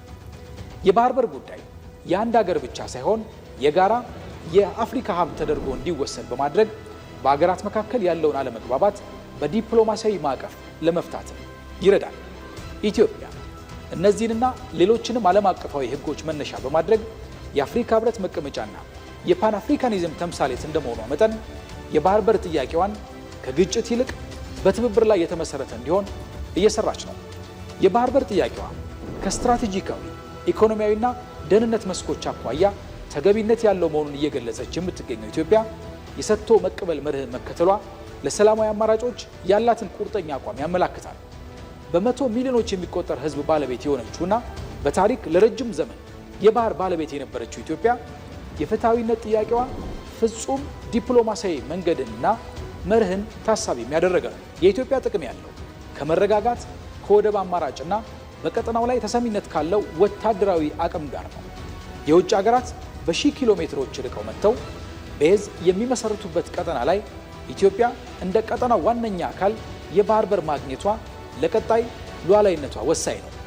ይህም የትውልዱ ጥያቄ ሆኗል። ኢትዮጵያ የባህር በር ለማግኘት በምትኩ እንደ ህዳሴ ግድብና የኢትዮጵያ አየር መንገድ ያሉ የኢኮኖሚ ተቋማትን ድርሻ ማቅረቧ በጦርነት ሳይሆን በንግድ ስምምነት የጋራ ተጠቃሚነት የመፈለግ አዲስ አካሄድን ለሌሎች ሀገራትም ጭምር ያመላከተ ነው። ኢትዮጵያ አንድ እውነት እያሳየች ነው። የባህር በር ጥያቄ የህልውና ጥያቄ መሆኑ። የአፍሪካ ህብረት የአህጉሪቱን ሰላምና ልማት የፖለቲካና ትብብር ለማጠናከር ዋነኛ ምሰሶ ነው። ህብረቱ እነዚህን ጉዳዮች በብቃት ለማከናወን ደግሞ በተለያዩ ተቋማትና አካላት የተዋቀረ ነው። በአፍሪካ ህብረት ያሉ መዋቅሮች ተግባሮቻቸውን በተመለከተ ደግሞ ሰናይት ብርሃኔ ተጨማሪውን ትነግረናለች። የአፍሪካውያን የጋራ ቤት የሆነው የአፍሪካ ህብረት የአህጉሪቱ የሰላም የልማትና የፖለቲካ ትብብር ዋነኛ ምሰሶ ነው። ህብረቱ የተመሰረተው በቀድሞ የአፍሪካ አንድነት ድርጅት መሰረት ላይ ነው። የአፍሪካ ህብረት ስራውን በብቃት ለማከናወን በተለያዩ ተቋማትና አካላት የተዋቀረ ነው። የህብረቱን አወቃቀርና ዋና ዋና አካላት የትኞቹ ናቸው? ቀጥለን እንመለከተዋለን። የአፍሪካ ህብረት አወቃቀር በየደረጃው ያሉ ውሳኔዎችን፣ አፈጻጸሞችንና የቁጥጥር ስራዎችን በግልጽ ለመለየት ታስቦ የተዘጋጀ ነው። ከአፍሪካ ህብረት ዋና ዋና መዋቅራዊ አካላት አንዱ ደግሞ የሀገራትና የመንግስታት መሪዎች ጉባኤ ዘ አሴምብሊ ነው። ይህ አካል የህብረቱ ከፍተኛ የውሳኔ ሰጪ አካል ነው። የሁሉም አባል ሀገራት ፕሬዝዳንቶች ወይም ደግሞ ጠቅላይ ሚኒስትሮችም አባል የሆኑበት ነው። ተግባሩን ስንመለከት ዋና ዋና ፖሊሲዎችን ይወስናል፣ የህብረቱን በጀት ያጸድቃል፣ እንዲሁም የኮሚሽኑን ሊቀመንበር ይመርጣል። በመዋቅሩ አናት ላይ የሚገኘው የመንግስታትና የሀገራት መሪዎች ጉባኤ የህብረቱ ከፍተኛ ውሳኔ ሰጪ አካል ነው። ይህ ጉባኤ በየዓመቱ በአዲስ አበባ በሚካሄደው መደበኛ ስብሰባ የአህጉሪቱን የወደፊት አቅጣጫ የሚወስኑ ፖሊሲዎችን ያጸድቃል፣ አዳዲስ አባላትን ይቀበላል፣ እንዲሁም በትልልቅ የሰላምና የደህንነት ጉዳዮች ላይ የመጨረሻ ውሳኔን ይሰጣል። ሌላኛው የአፍሪካ ህብረት መዋቅር አካል የሆነው የስራ አስፈጻሚ ምክር ቤት ነው። አባላቱም የአባል ሀገራቱ የውጭ ጉዳይ ሚኒስትሮች ናቸው። ለጉባኤው የሚቀርቡ አጀንዳዎችን ማዘጋጀትና በጉባኤው የሚሳተፉ ውሳኔዎችን አፈጻጸም መከታተል ደግሞ ዋነኛ ተግባራቶቹ ናቸው። የአፍሪካ ህብረት ኮሚሽን ይህ የህብረቱ የዕለት ተዕለት ስራዎች የሚከወንበት ሴክሬታሪያት አካልም ነው። አወቃቀሩን ስንመለከት አንድ ሊቀመንበር፣ አንድ ምክትል ሊቀመንበርና 6 ኮሚሽነሮችም አሉት። የህብረቱ በጀትን ከማስተዳደር ባለፈ አፍሪካ በተለያዩ ዓለም አቀፍ መድረኮች በመወከል የአህጉሪቱን ድምጽም ያሰማል። የኮሚሽኑ ተግባርም የህብረቱን ውሳኔዎች ያስፈጽማል፣ ፕሮግራሞችን ይነድፋል፣ እንዲሁም ደግሞ የህብረቱን አስተዳደራዊ ስራዎችን ይመራል። ዋና መስሪያ ቤቱም በአዲስ አበባ ይገኛል። የአፍሪካ ህብረት ሌላኛው መዋቅራዊ አካል የቋሚ ተወካዮች ኮሚቴ ሲሆን በአዲስ አበባ የሚገኝ የአባል ሀገራት አምባሳደሮችን በአባልነት ይዟል። ተግባሩን ስንመለከት ለስራ አስፈጻሚው ምክር ቤት የቴክኒክ ድጋፍን በመስጠት የህብረቱን በጀትና እቅድ በቅርበት መከታተል ናቸው። የአፍሪካ ህብረት የሰላምና ጸጥታ ምክር ቤትም በአህጉሪቱ ግጭቶችን መከላከል፣ ማስተዳደርና መፍታት ተግባሩ ነው። ይህ አካል ፈጣን ምላሽ የመስጠት ስልጣንም አለው። 15 አባል ሀገራትን የያዘው ይህ ምክር ቤት ግጭቶች ከመከሰታቸው በፊት የመከላከል ከተከሰቱ ደግሞ ሰላም አስከባሪ ኃይሎችን የማሰማራትና የማረጋጋት ኃላፊነትን ተሰጥቶታል። የፓን አፍሪካኒዝም ፓርላማ የተቋቋመው ዓላማ ደግሞ የአፍሪካ ህዝቦች በህብረቱ ውሳኔ ላይ ተሳትፎ እንዲኖራቸው ማድረግ ነው። መቀመጫውም በደቡብ አፍሪካ ሜድላንድ ነው። በአጠቃላይ የአፍሪካ ህብረት መዋቅር ከጊዜ ወደ ጊዜ እየዘመነ የመጣ ሲሆን ኢትዮጵያም ይህንን ታሪካዊ ተቋም በማስተናገድ ረገድ ያላትን ዲፕሎማሲያዊ ክብር ጠብቃ ቀጥላለች።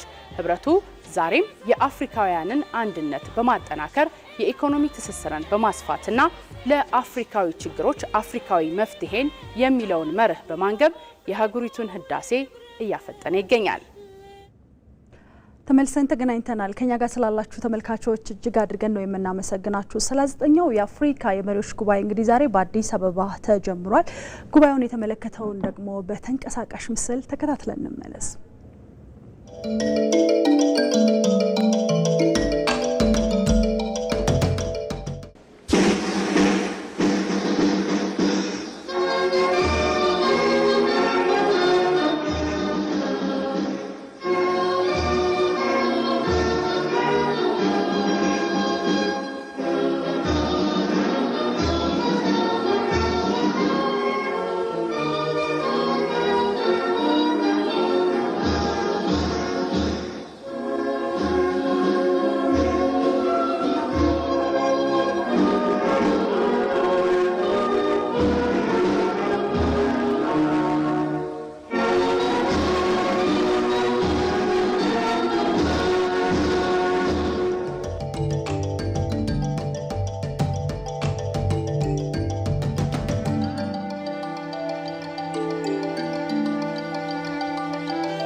ጠቅላይ ሚኒስትር አብይ አህመድ ከተባበሩት መንግስታት ድርጅት ዋና ጸሐፊ አንቶኒዮ ጉተሬዝ ጋር ተወያይተዋል።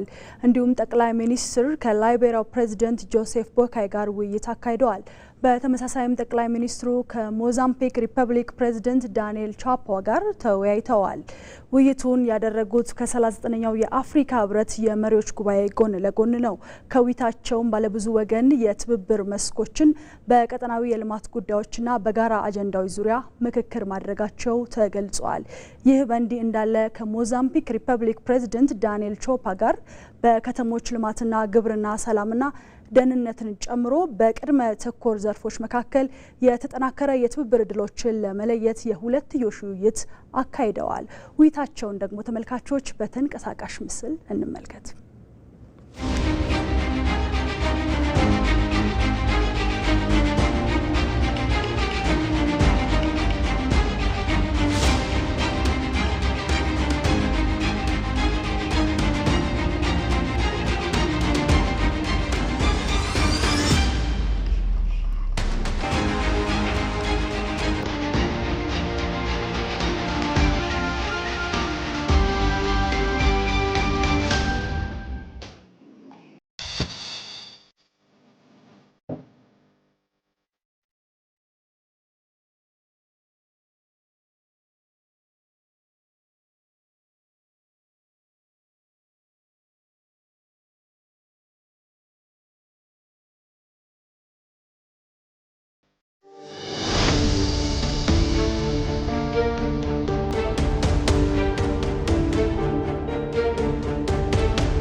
ይህ በእንዲህ እንዳለ ጠቅላይ ሚኒስትር አብይ አህመድ ከታንዛኒያ ፕሬዝዳንት ሳሚያ ሱሉሁ ሀሰን ጋር መወያየታቸውን በማህበራዊ ትስስር ገጻቸው ላይ አስፍረዋል።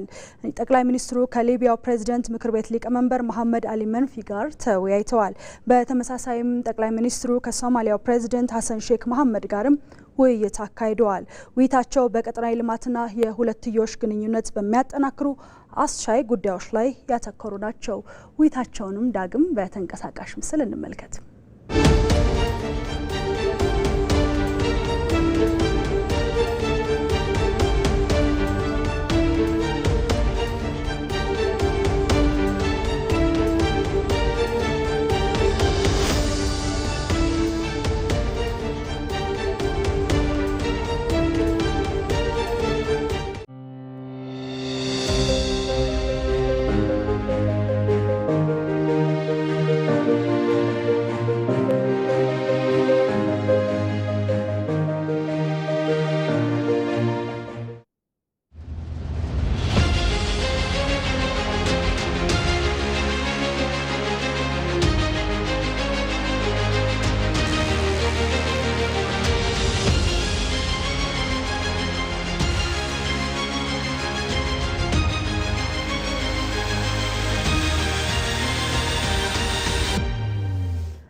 በተመሳሳይ ጠቅላይ ሚኒስትር አብይ አህመድ ከሴኔጋሉ ጠቅላይ ሚኒስትር ኡስማን ሶንኮ ጋር ተወያይተዋል።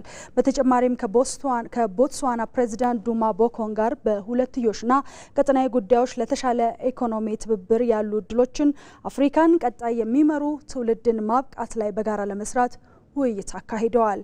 እንዲሁም ከኮንጎ ዲሞክራቲክ ሪፐብሊክ ፕሬዚዳንት ፍሌክሲ ሺሴኬዲ ጋር አዲስ የትብብር ዘርፎችን ለመዳሰስና በተለይም በአቪዬሽን ዘርፍ ያለውን ትብብር ይበልጥ ለማሳደግ በሚቻልባቸው ቁልፍ አቅሞች ላይ መምከራቸው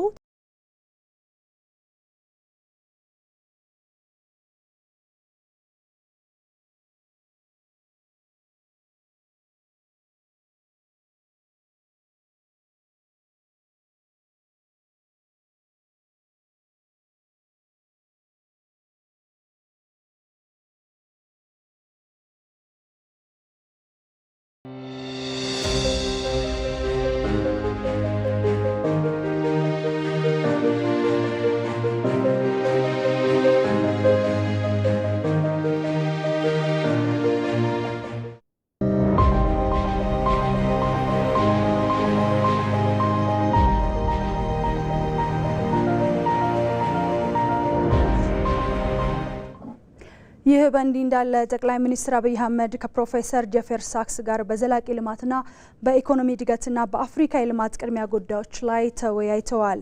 እንዲሁም ጠቅላይ ሚኒስትሩ ከአፍሪካ የልማት ባንክ ፕሬዚደንት ሲዲ ኦሉድ ጋር በአካታች እድገት ድጋፍ በልማት ፋይናንስና በመላው አፍሪካ ስለሚኖሩ ስትራቴጂካዊ ኢንቨስትመንት ላይ ተወያይተዋል። በተመሳሳይም ጠቅላይ ሚኒስትሩ ከቀድሞ ከደቡብ አፍሪካ ፕሬዚደንት ታቦ ምቤኪ ጋር በአፍሪካ ልማትና በቀጠናዊ ትስስርና አህጉራዊ የቅድሚያ ጉዳዮች ላይ ውይይት አካሂደዋል።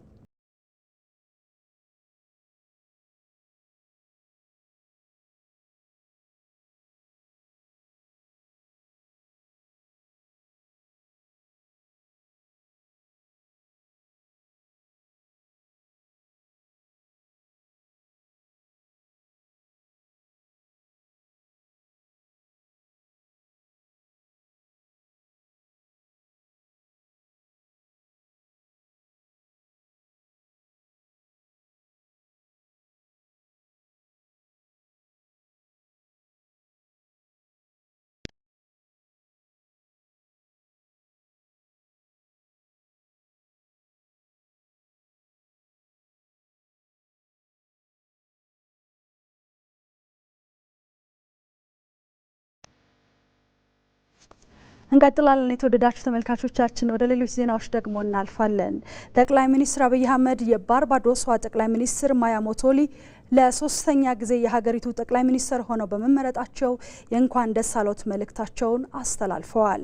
ጠቅላይ ሚኒስትሩ በመልእክታቸው የባርባዶስ ሕዝብ ላደረገው ስኬታማ የዲሞክራሲ ልምምድ አድንቀዋል። ጠቅላይ ሚኒስትሩ ሞቶሌ ለባርባዶስ ሕዝብ እድገት፣ ብልጽግናና ዘላቂ ልማት ለሚያደርጉት ጥረት መልካም እድል እንዲገጥማቸውም ተመኝተዋል። በሁለቱ ሀገሮች መካከል ያለውን ጠንካራ ትስስርና ትብብራቸውን ለማጠናከር በጋራ እንሰራለን ሲሉ በማህበራዊ ትስስር ገጻቸው ላይ አስፍረዋል።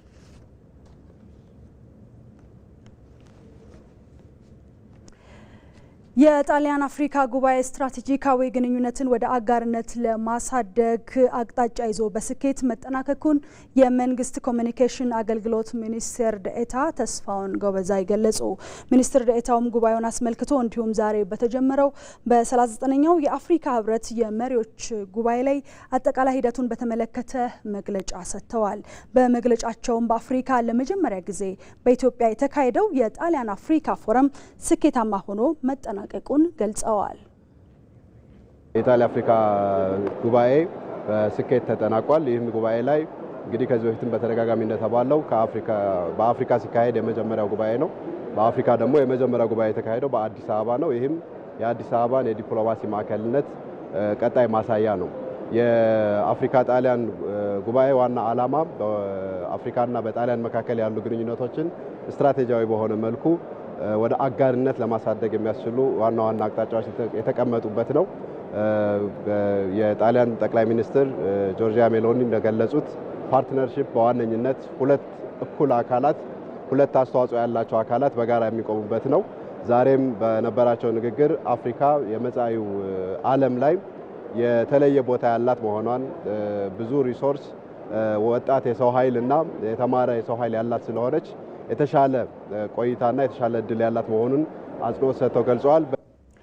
ለአጀንዳ 2063 ግቦች ስኬታማነት ዘላቂ የውሃ አቅርቦትና ደህንነቱ የተጠበቀ የንጽህና አጠባበቅ ስርዓቶችን ማረጋገጥ የሚል መሪ ሀሳብ ላይ ያተኮረ የመሪዎች ጉባኤ ላይም ኢትዮጵያ ትልልቅ ስኬቶቿን ያጎላችበት እንደነበረ ገልጸዋል። ክቡር ጠቅላይ ሚኒስትር ዛሬ በጉባኤው መክፈቻ ላይ ባደረጉት ንግግርም ከውሃ አንጻር ኢትዮጵያ እየሄደችበት ያለውን ጥረት ከህዳሴ ግድብ እስከ የፍትሃዊና በህግ አግባብ የሚመለስ የባህር በር ባለቤትነት ድረስ ያለውን ሂደት በዝርዝር አስቀምጠዋል።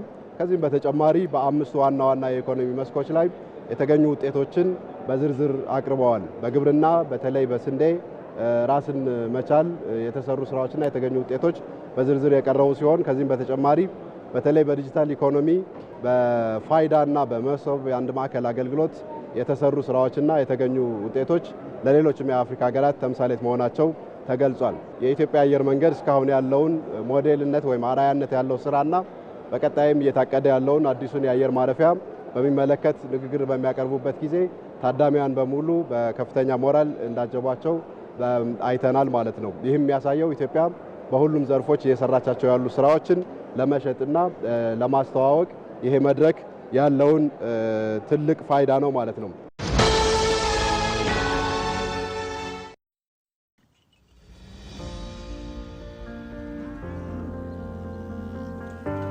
እንዴት ዋላችሁ? መስገን ምን ነው ቀዘቀዝ? ትንሽ አዝመራ ዘር አነሳለብኝና ምን እናግዝ ታዲያ? እኔም ማርሽ የምመልሰው የእህል ዘር ብድር ባገኝ ብዬ ስንከራተት ነው ያልኩኝ። እስከ መቼ የእህል ዘር በብድር ይሞላል ብለን? ምን ላርግ ታዲያ?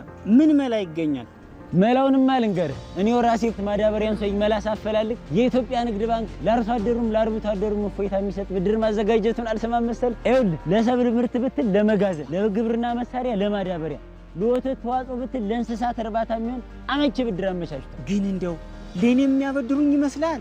አዎ ስልህ ለብቻም ሆነ ከሌሎች አርሶ አደሮች ጋር ቢሆን አንድ ላይ ሆናችሁ መበደር ትችላላችሁ። ታዲያ ምን ማድረግ ነው የሚጠበቅብኝ? እዚህ አቅራቢያ የሚገኝ የኢትዮጵያ ንግድ ባንክ ቅርንጫፍ ጎራ ብለህ ባለሙያ አማክረህ ከ25% ጀምሮ ቆጥበህ የአሻን የግብርና ብድር መበደርና ልማትን ማቀላጠፍ ነው።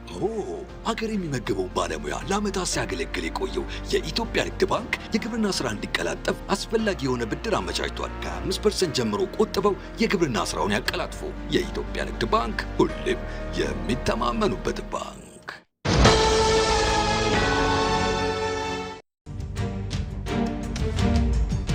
ምርጫ 2018 የፖለቲካ ፓርቲዎች የክርክር መድረክ ተጀመረ። ኢቢሲ የመጀመሪያውን መድረክ በታሪካዊው የአድዋ ሙዚየም በኢትዮጵያ የኪሎ ሜትሮች መነሻ አድዋ 00 ላይ አንድ ብሎ ጀምሯል። ኢትዮጵያ ልትከተለው የሚገባው የፖለቲካ ስርዓት ምንድነው? ከፖለቲካው አስተዳደር አኳያ ከሀገር አስተዳደር አኳያ እውነተኛ ህብረ ብሔራዊ የፌዴራል ስርዓትን ነው የምንከተለው። አንደኛ የዜግነት ፖለቲካ እኩል ስለሚያደርገን ስለሚያስተዳድረን፣ ሁለተኛ ማህበራዊ ፍትህ፣ ሶስተኛ ዲሞክራሲያዊ ፌዴራሊዝም ነው ብለን እናስባለን። ለኛ ሀገር ባለው ተጨባጭ መሀል ላይ ያለው ወይም ደግሞ ሴንትሪክ የሚባለው ወይ ሞዴሬት ሊበራሊዝም የሚባለው ለሀገራችን ተገቢ ነው ብለን እናምናለን። የተለያዩ ፓርቲዎች ጥምር ውጤት በመሆኑ የሶሻል ሊበራሊዝምን ፍልስፍና ይከተላል።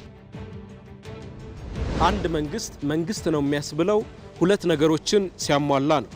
የመጀመሪያው የህግ የበላይነት የምንለው በሀገሪቱ ውስጥ ሰላምና ጸጥታ እንዲሰፍን ሲያደርግ ነው።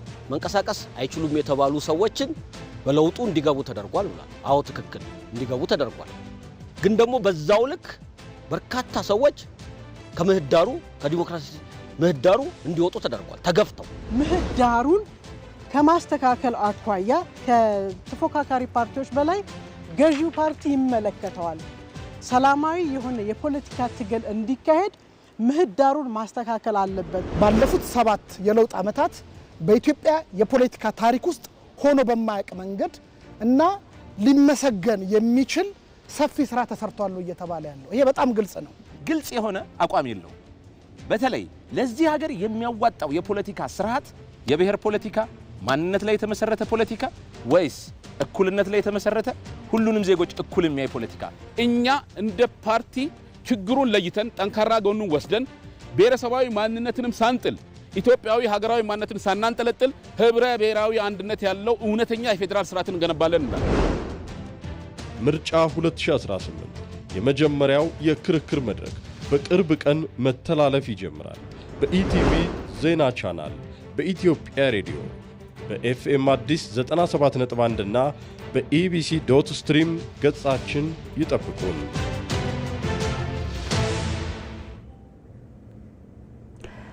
ከመልእክቶች ተመልሰናል። የተወደዳችሁ ተመልካቾቻችን ከኛ ጋር ስላላችሁ እጅግ አድርገን ነው የምናመሰግናችሁ። ወደ ቀጣይ ዜናዎች አልፋለሁ። የጨፌ ኦሮሚያ 6ኛ የስራ ዘመን 5ኛ 10ኛ መደበኛ ጉባኤውን በአዳማ ገልማ አባገዳ አዳራሽ በመከናወን ላይ ነው። የኦሮሚያ ክልል ርዕሰ መስተዳደር ሽመልስ አብዲሳ የክልሉን የ6 ወር የስራ አፈጻጸም ሪፖርት ሲያቀርቡ ክልሉ የጀመረው የብልጽግና ጉዞ ዳር ለማድረስ መሰረቶች እያስቀመጠ ባለበት በዚህ ወቅት ጉዞውን ለማደናቀፍ የሚሰሩ አካላት አሁንም በክልሉ አንዳንድ ቦታዎች ህዝብ ላይ ችግር እየፈጠሩ እንደሚገኝ አብራርተዋል። መንግስት አሁንም በህዝቡ የተሰጠውን ሰላም የማስከበር ኃላፊነቱን በአግባቡ እንደሚወጣ አቶ ሽመልስ ተናግረው ከዚህ በፊት በሰላማዊ መንገድ ለመታገል ፈቃደኛ የሆኑ አካላትን ዳግም ጥሪ እንደሚያቀርቡ ገልጸዋል። ክልሉ የምግብ ሉዓላዊነትን ለማረጋገጥና ግብርናውን ለማዘመን ባደረገው ጥረት ውጤት ተመዝግቧል። ሀገርን ኢኮኖሚ ትርጉም ባለው መልኩ ለመደገፍ በ2018 በ6 ወር ውስጥ 16.4 ሚሊዮን ኩንታል ቡና መሰብሰብ ተችሏል ነው ያሉት። እንደ ሪፖርተራችን ሳዳት መሐመድ ሳኒ ዘገባ ባለፉት 6 ወራት ከክልሉ ኢኮኖሚ ጋር የሚመጥን ገቢ ለመሰብሰብ ታስቦ የእቅዱን ሙሉ በሙሉ ማሳካት ተችሏል። የተሰበሰበው የገቢ መጠንም ባለፈው ዓመት ከተመሳሳይ ጊዜ ጋር ከተሰበሰበው የ70 በመቶ ብልጫ ማሳየቱን ርዕሰ መስተዳደሩ አመላክተዋል። የሲዳማ ክልል ምክር ቤት 6ኛ የስራ ዘመን 10ኛ መደበኛ ጉባኤውን በማካሄድ ላይ ይገኛል። የሲዳማ ክልል ርዕሰ መስተዳደር ደስታ ሌዳሞ የአስፈጻሚ ተቋማት ያለፉት የ6 ወራት የስራ አፈጻጸም ሪፖርትን ለምክር ቤቱ አቅርበዋል። በግማሽ ዓመቱ የተቀመጡ የልማት እቅዶችን በተሟላ መንገድ ለመፈጸም ከፍተኛ ርብርብ መደረጉን በሪፖርታቸው አመላክተዋል። የህዝቡን ኑሮ በሚያሻሽሉና አጠቃላይ ኢኮኖሚውን እድገት በሚያፋጥኑ የመሰረተ ልማትና ሰው ተኮር ስራዎች መከናወናቸውንም አክለዋል። ከተያዙ አጠቃላይ እቅዶች አንጻር የተሻለ አፈጻጸም መመዝገቡን የገለጹት ርዕሰ መስተዳደሩ በቀጣይ ግማሽ ዓመት ጉድለቶችን በማረም ጥንካሬዎችን ለማስቀጠል ይሰራል ብለዋል። ምክር ቤቱ ለ2 ቀናት በሚያካሄደው መደበኛ ጉባኤ የክልሉ መንግስት የቀጣይ ወራት ስራ ማስፈጸሚያ ተጨማሪ በጀትና ሹመትን የተመለከተ አጀንዳዎች ላይም የሚመክር ይሆናል። ይህ በእንዲህ እንዳለ የሶማሊያ ክልል ምክር ቤት 6ኛ የስራ ዘመን 10ኛ መደበኛ ጉባኤውን በማካሄድ ላይ ይገኛል። የክልሉ ምክር ቤት አፈ ጉባኤ አያን አብዲ ባለፉት ጊዜያት የህዝቡን ተጠቃሚነት ለማረጋገጥ በርካታ ተግባራት መከናወናቸውን ገልጸው በመጪው ጠቅላላ ምርጫ ህዝቡ የመምረጥና የመመረጥ መብቱን በአግባቡ እንዲጠቀም የምክር ቤቱ አባላት ኃላፊነታቸውን እንዲወጡ ጠይቀዋል። የክልሉ ርዕሰ መስተዳድር ሙስጠፌ መሐመድ የመንግስት የ6 ወራት የስራ አፈጻጸም ሪፖርትን ያቀረቡ ሲሆን በክልሉ የዜጎችን ተጠቃሚነት ያጎሉ በርካታ ማህበራዊና ኢኮኖሚያዊ ተግባራትን ማከናወናቸውን ገልጸዋል። ከአገልግሎት አሰጣጥ ጋር የተያያዙ ችግሮችን ለመፍታት በቴክኖሎጂ የተደገፉ የአንድ ማዕከል አገልግሎት ተግባራዊ ማድረጉን አስታውሰው በክልሉ በትምህርት፣ በውሃና በጤና፣ መሰረተ ልማት፣ መንገድ፣ መስኖ ልማትና በግብርና ዘርፎች አበረታች ተግባራት መከናወናቸውን አንስተዋል። ምክር ቤቱ የተለያዩ አዋጆችን፣ ደንቦች ላይ በመወያየት በማጽደቅ ጉባኤውን አጠናቋል። ተመልካቾች እስካሁን ስትከታተሉት የነበረው በቀጥታ ስርጭት ከኢትዮጵያ ቴሌቪዥን ነው። ዛሬ እንግዲህ ተመልካቾች አስቀድሜ ስገልጽ እንደነበረው ዜናዎቻችን ትኩረታቸውን ያደረጉት 39ኛውን የአፍሪካ ህብረት የመሪዎች ጉባኤ በአዲስ አበባ መካሄዱን ምክንያት በማድረግ ከተለያዩ ከጊዜያዊ ስቱዲዮም እንዲሁም ደግሞ ሸጎሌ ከሚገኘው ኢቢሲ ዋናው ስቱዲዮ ዜናዎችን በቀጥታ ስርጭት ወደ እናንተ አደረስን። ከኛ ጋር ስለነበራችሁ እጅግ አድርጌ ነው የማመሰግነው። ኤልሻዳይ ወንድማገኝ ነበርኩ። በሰላም እደሩ።